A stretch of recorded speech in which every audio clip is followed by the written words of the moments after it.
Good morning, class, and welcome back to Hot School. Hope you had yourself a good recess.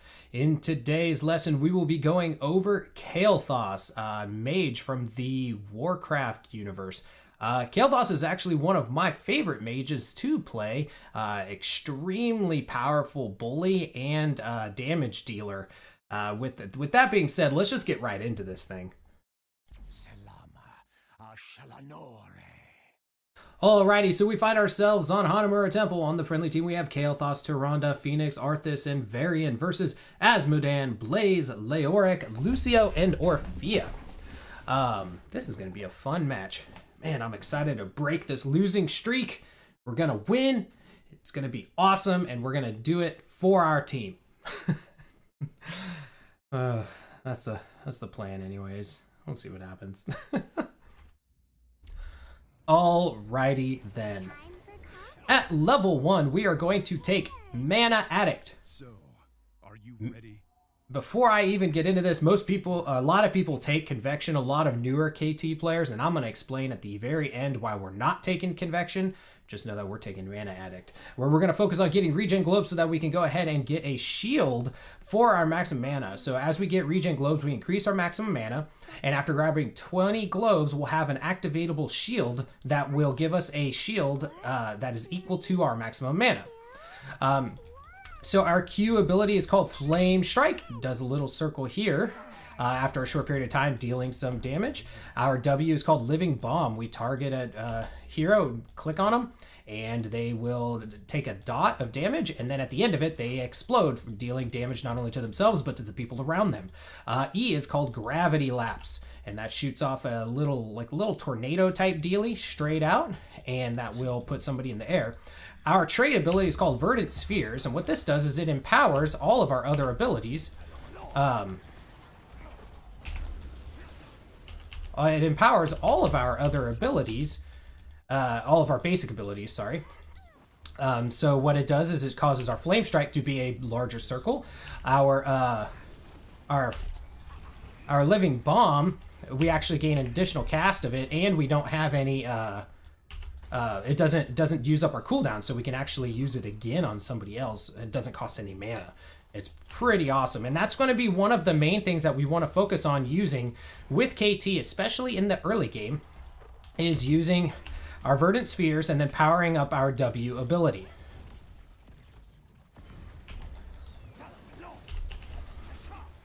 So we're just going, and as you can see, we got the Living Bomb on that Orphea over there. So she's did damage. She went and ran towards that Blaze, which helps us out.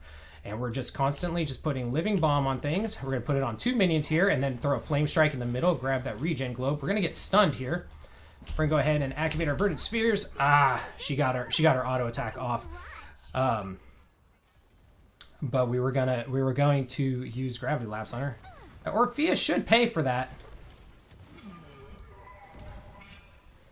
People, you got to move. If Orphea is next to you, you got to move. Alright, so we're going to go ahead and pop our Verdant Spheres. At level 4, we're going to take Mana Tap. So Verdant Spheres, whenever we pop it, restores 4% of our maximum mana, which is going to help us stay out in the lanes a little bit longer. So here we're just going to wait for a second because I feel like Asmo is going to come up close, but it looks like he's going to do it far away. So we're going to go ahead and put a Flame Strike down and then pop our Flame Strike right there and take out that minion wave. Common traps for newer Kael'thas players are using their Verdant Spheres with Flame Strike all the time, making a larger Flame Strike pool, when if you do it correctly, you can actually hit all the minions with just your regular Q. The way they group up, you can actually hit all of the minions after they kind of post up there. So this will save you mana because you can then use your ability to use Flame Strikes. So this is how KT is a lane bully. So right now we don't have to aim, and we can just go up, and just as long as we're close enough to a target, we can go ahead and apply him with Flame Strike. Just gonna deal just a little bit more damage. Gonna come up here, grab this Regen Globe. Gonna go ahead and put that on that Lucio.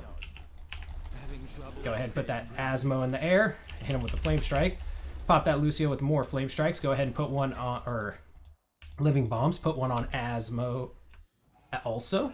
So we just get more and more damage out. We're going to come up here right now Go ahead and put another living bomb on to that HotS. As soon as we can catch up, as we get through these blaze stuff. Got to put Orphea in the air, as she can do a considerable amount of damage to us. We should be able to get out. Go ahead and put that there just as a zoning ability. Ooh, we can't step up on that.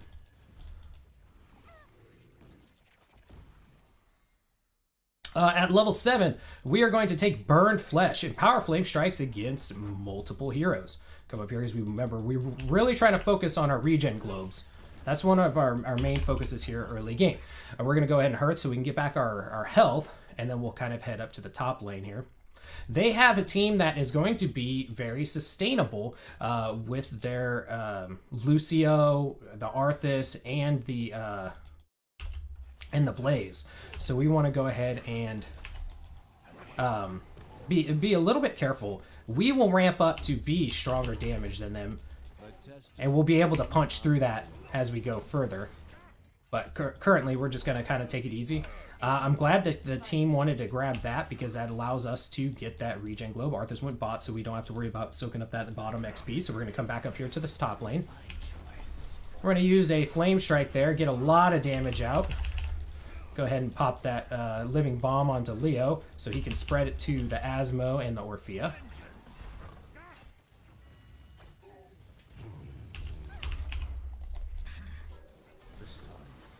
Trying to get damage in there, but we keep getting repetitively slowed by this Blaze. He's doing a good job of using his oil spill.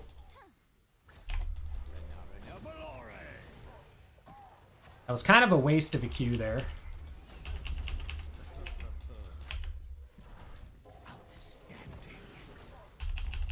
We're just trying to keep this damage coming out.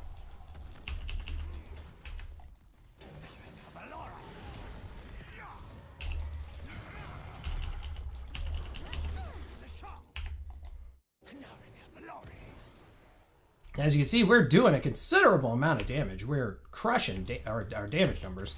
And we're still doing good on mana, too. At level 10, we are going to take Pyroblast because I want to eliminate that Lucio when I can. As Leo comes up, we're going to go ahead and do this. We're going to immediately cast this onto this Lucio, eliminating him from the match so they do no longer have a healer. We're going to go ahead and pop that living bomb onto that Leo, taking him out. Blaze is going to go ahead and chill out in his bunker. Now we're going to go ahead and throw that flame strike there, which is going to go ahead and take him out. So that's 3 kills for us. And make that 4. And that was all because we focused on getting rid of that Lucio there at the beginning of the fight. And now we can go ahead and do a little bit of pushing here. Mistakes were made, so we're going to go ahead and put that Leo up in the air. And we were able to take him out too. Just like that, we're pushing in this thing. Getting our regen globes going. We have 15 of the 20 that we need before we can start getting our shield. Gonna go ahead and use a living bomb on that Lucio if he gets any closer. Uh-oh. And we're gonna go ahead and get them all in the air. Throw down as much damage as we can there. Try to get out. We're gonna die here. We're gonna juke as best we can, but because since he got 3 of us in his entomb, that's kind of what did it for us. If we didn't all get caught in the entomb, we would have been good. So that was a good entomb by their Leoric. However, we were still able to do a considerable amount of damage. Arthas still down here messing around with Asmo. Arthas needs to be careful. Arthas does not have an ult. He needs to start heading towards some towers and start juking that Q from Orphea, or else he's going to die. So he's going to die here shortly, which is going to hurt us because now we are staggering deaths.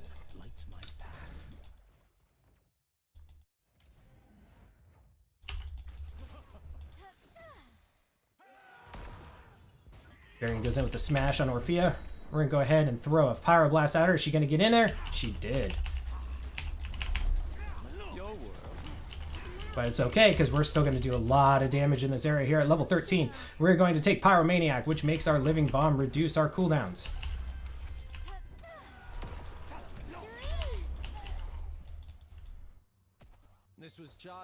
And we went ahead and got rid of them. Now we just got to get rid of all these stupid Asmo minions.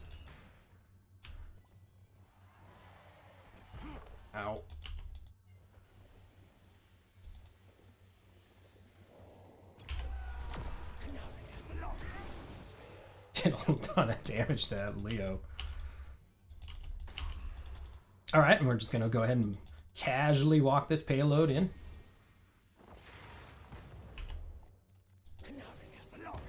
Peg that Lucio a little bit. Although we messed up because we destroyed our minion, that would have given us the regen globe. Ooh, that's going to be some big damage. Go ahead and throw a living bomb out there so we can get our cooldowns back. Go ahead and we're going to use that Q on there. Got a kill. We got Blaze here. We're going to go ahead and cast living bomb on him. Use our verdant spheres, cast our Q. Get another couple kills there. We're going to move down here. They got him slowed. You know what? We're going to cast a living bomb on him, which will eventually take him out. We got our regens there.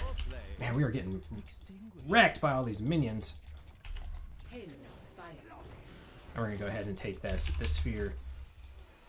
Ooh, thank you for the shadow stock.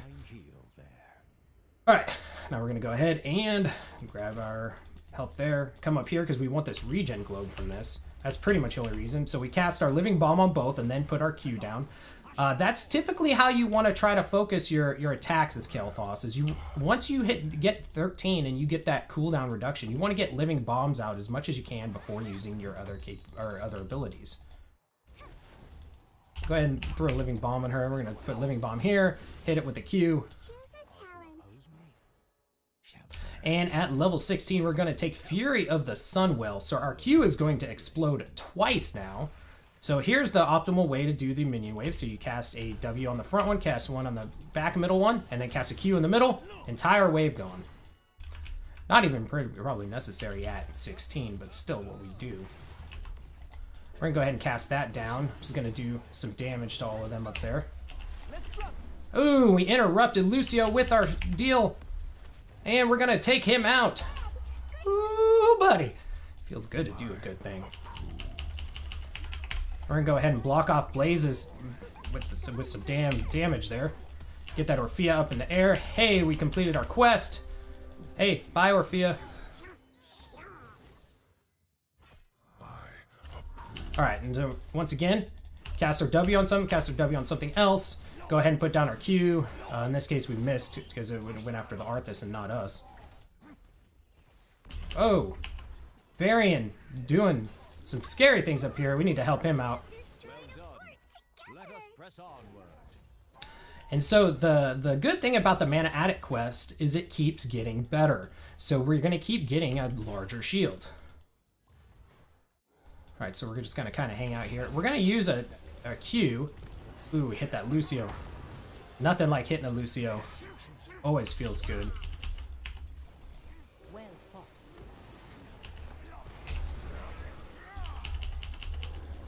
Back out from that Orphea. We got the Asmodean kill. Put that on that turret for when they try to get that turret. We're going to go ahead and put Leo in the air and then cast Living Bomb on him so he can't escape. Go ahead and put down a double Q here. Doing some serious damage out on that Lucio. We're going to go ahead and cast our shield and put that behind there. Oh, we're going to go ahead and grab this turret, place that turret down.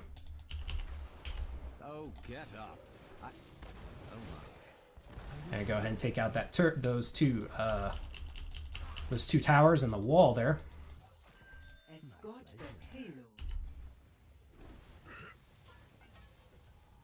We're gonna back out. All right, things are going well. We're gonna come up here and rejoin the team. Cast our Verdant Sphere so we can go ahead and get back that little bit of mana.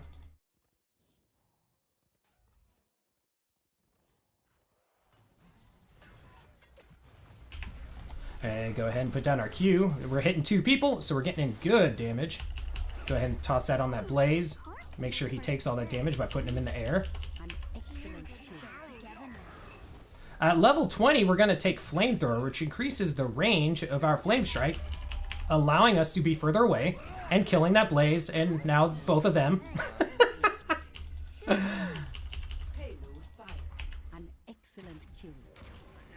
Do some damage to that Asmo. Let us capture this mercenary camp.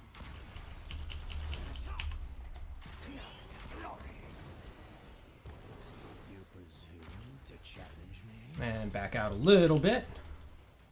We're going to go down and help Tyrande. Let her know that we're on our way. So we're going to go ahead and cast Living Bomb first. And then put a Q underneath him. We're going to come up. We'll take a little bit of damage. We'll pop our shield just to help out the Tyrande a little bit. Cast another Living Bomb so we can get more cooldown reduction to use our Q. Well done.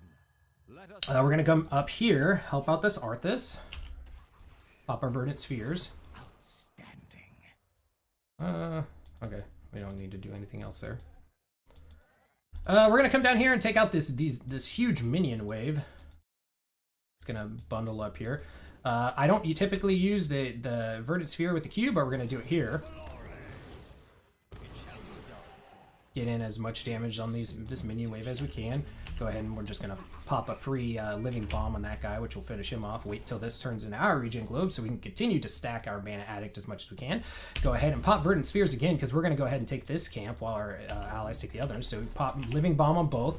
Then we put down our Q, which will be enough damage to take out the mini one. And then when our cooldown comes back again, that is our camp. After 16, Kael'thas can do camps extremely well.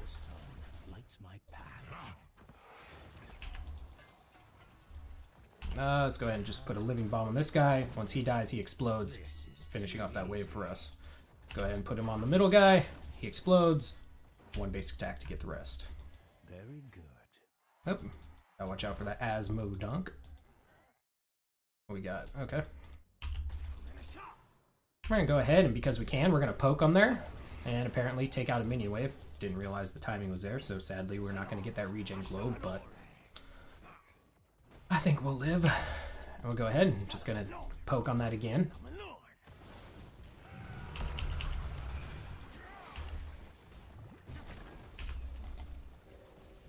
Go ahead and cast Living Bomb on this guy. Take that out. And we're going to use just our regular Q. We don't need a Verdant Sphere it to take out most of these minions here. Going to Verdant Sphere because we're going to try to hit some of these guys. Should be able to get... Oh, got and tagged Lucio once. Alright, go ahead and put down this turret behind us. And we're going to go ahead and pop our shield. Go ahead and put Living Bomb on that Leo. And we go ahead and pop that Orphea into the sky. We're going to go ahead and hit Lucio with that Living Bomb. Got a lot of damage going out here. People gotta be careful. And go ahead and do all the damage in the world, taking them all out. Go ahead and take out this minion wave, freeing up our Arthas to chase on that. That's our turret right there that we placed. We should be able to kill this Asmo. Took him out. Living Bomb on the core.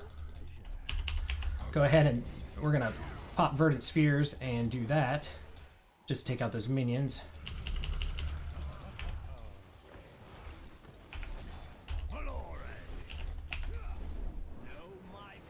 If he gets rooted by the Arthas, he would die. It's okay, it's still over. Go ahead and put a Living Bomb on the core, which is gonna let us get our cooldowns back. Deal more damage. And we win!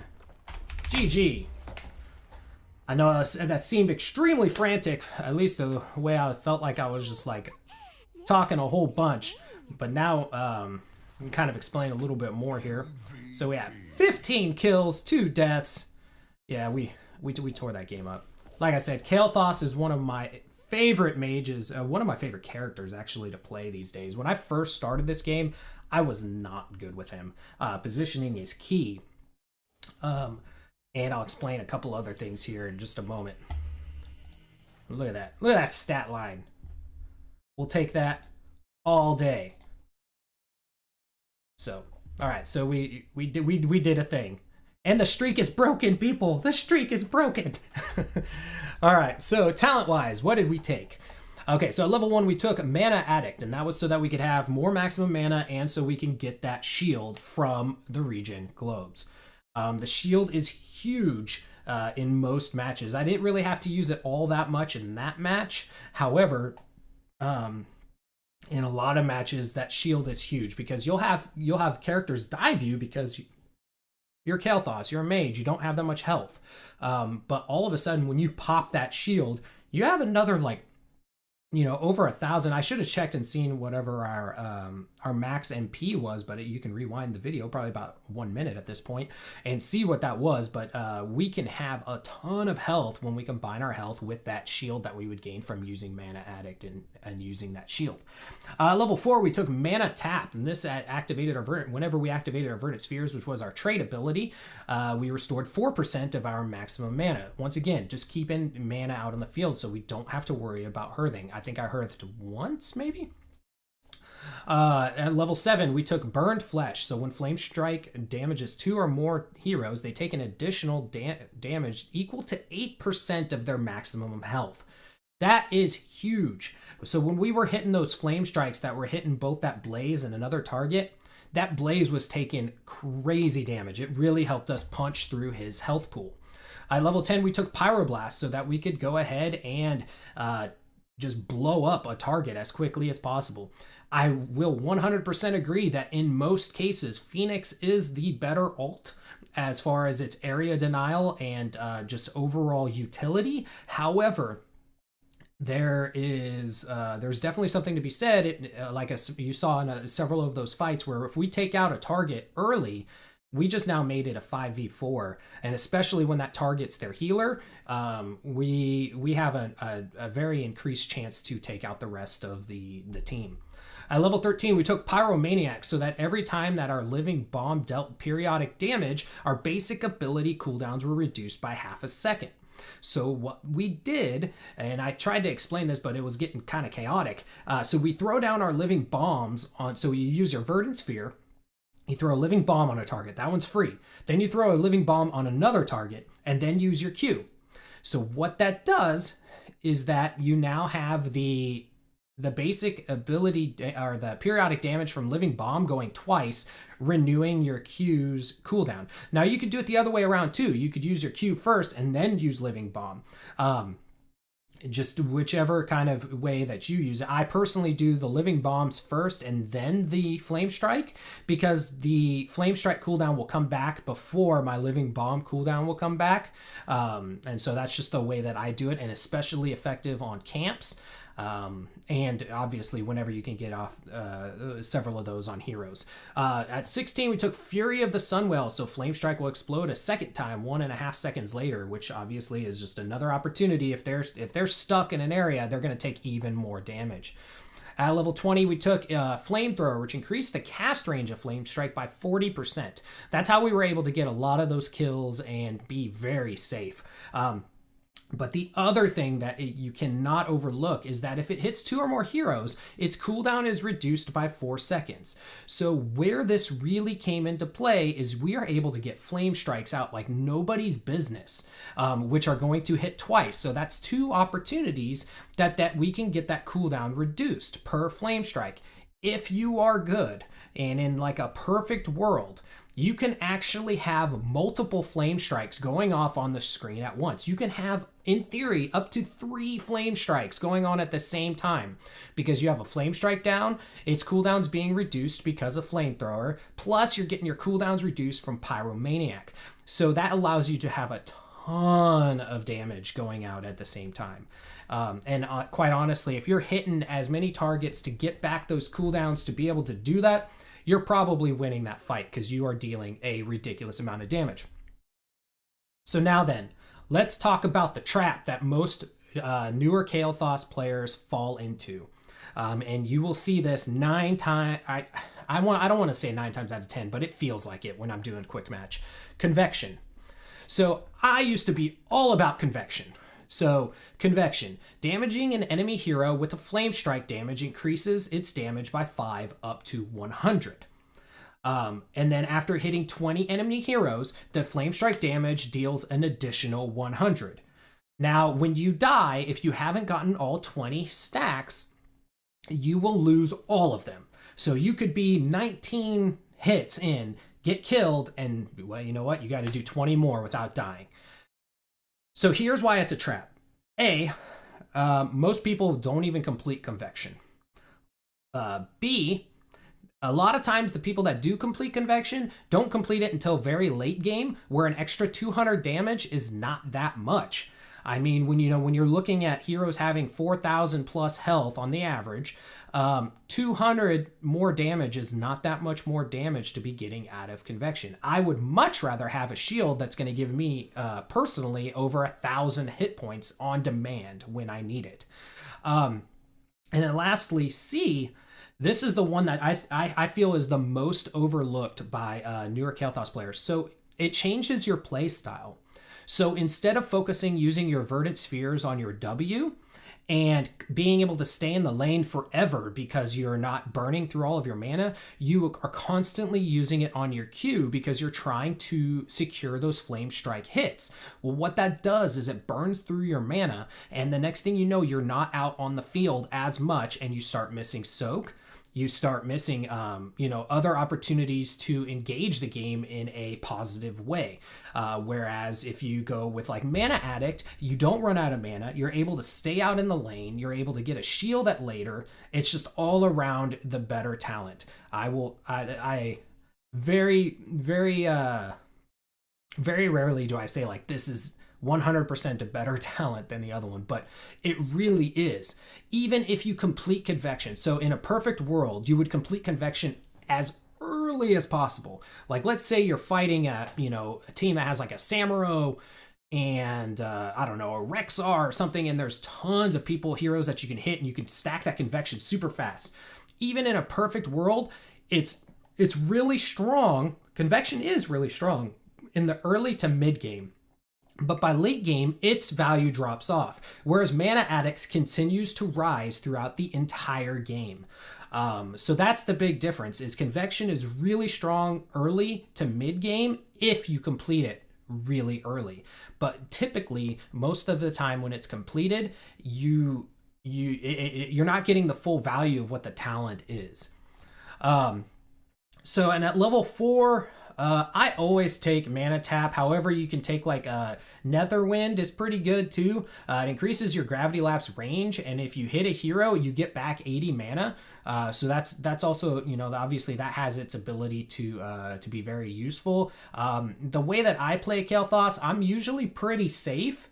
And so I'm not really using Gravity Lapse all that much, other than to, like, if somebody else engaged, other than to keep them there. If you go back and you watch through this video, there was many times where a hero got stunned and then I Gravity Lapsed them just to keep them in the same location so I could then Q them and get a living bomb out on them. So level 7, you can do a deviation. So in the event that you want to go more of a living bomb build, you can take Sun King's Fury. So this works really good at lower ranks and lower, like in your bronze, your silver, or even gold sometimes, because people just don't pay attention as much to the living bomb spreading.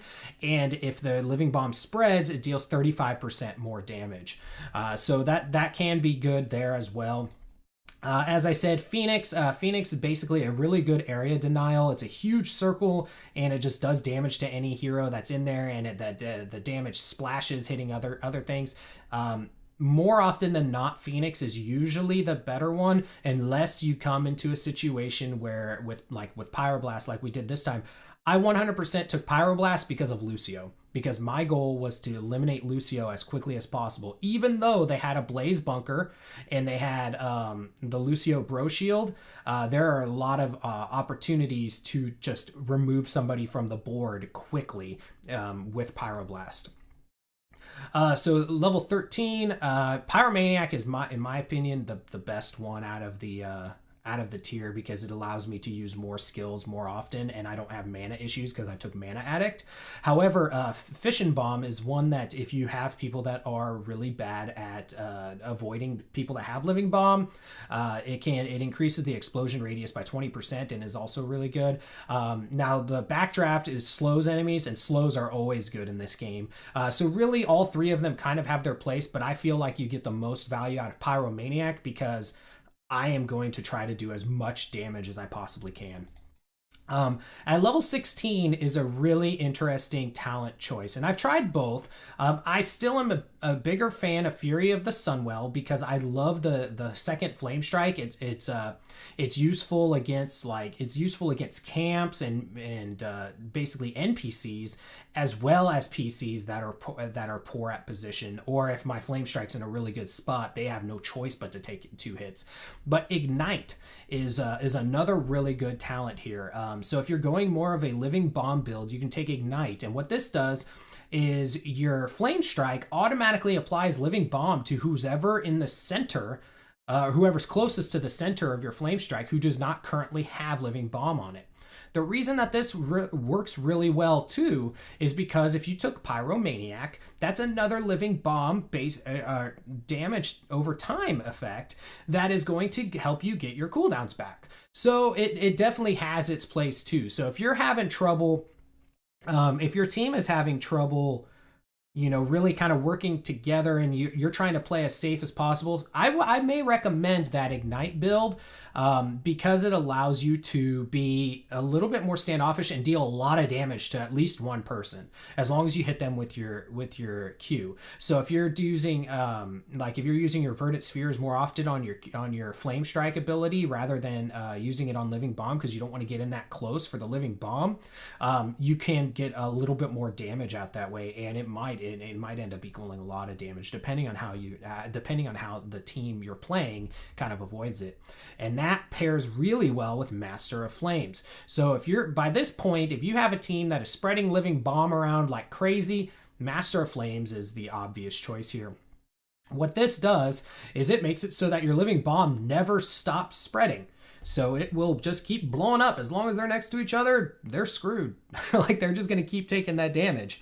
I still feel like Flamethrower is the best in the tier because it lets me have that more range and it helps keep me safe. Because at level 20, people can eliminate us pretty quickly. Even with our shield, the shield buys us time if there's one person like an Illidan or somebody who gets through to the back line.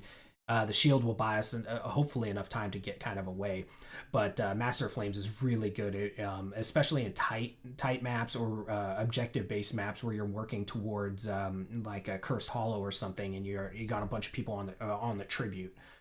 But that pretty much sums up Kael'thas. Like I said, he is probably my favorite mage to play, and he is super fun. And honestly, he can be a little bit difficult at first to figure out like positioning and how you want to play him. But when you get decent with his positioning and how to deal damage, he's still pretty dang strong. So with that, guys, I hope you guys enjoyed the video today, and we will see you guys all next time. Hey guys, thank you so much for watching the video. I hope you enjoyed it. If you did like it, be sure to like the video and subscribe to the channel if you'd like to see more gaming content. It really helps me out. It doesn't cost me anything. Thank you again. Have a great day.